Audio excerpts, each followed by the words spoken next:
Monday morning and business came to a standstill in Nairobi CBD when hundreds of nurses took to the streets of the busy town in yet another attempt to pass their message.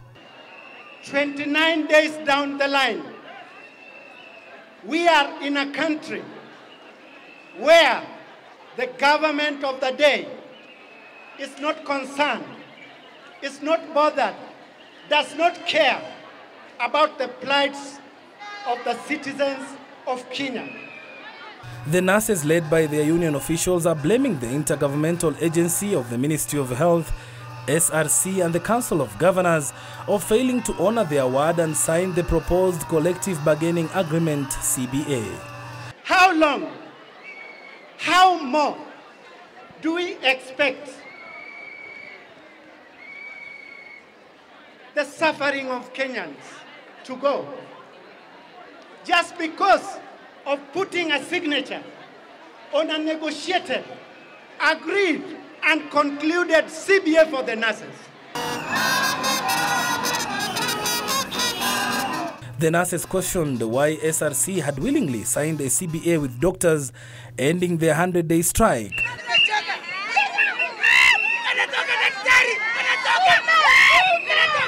But was not keen on signing the CBA with nurses and their employee. We are saying, take your sweet time in politics.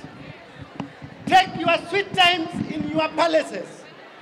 Take your sweet time going round. Kenyan nurses will remain on strike until Jesus comes back. Their own Secretary General is campaigning for a political party.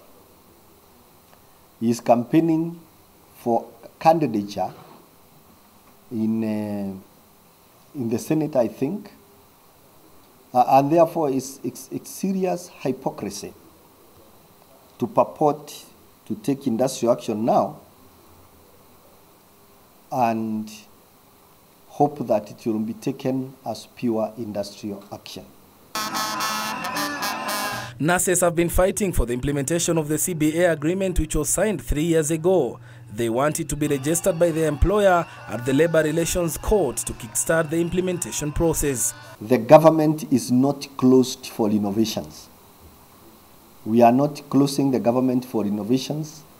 The ministries concerned will continue working with the people involved to ensure that as soon as practically possible, the nurses go back to the hospitals where they belong to do what their calling requires them to do. The union's acting Secretary General Maurice Opitu says other than salary increment, the CBA also addresses non-monetary issues, including promotions, nurse administrative structure, career progression, pension, and the number of working hours, among other issues.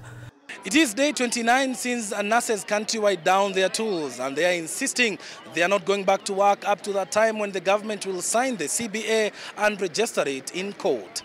Reporting for KBC Channel 1, I'm Roncliffe Odit.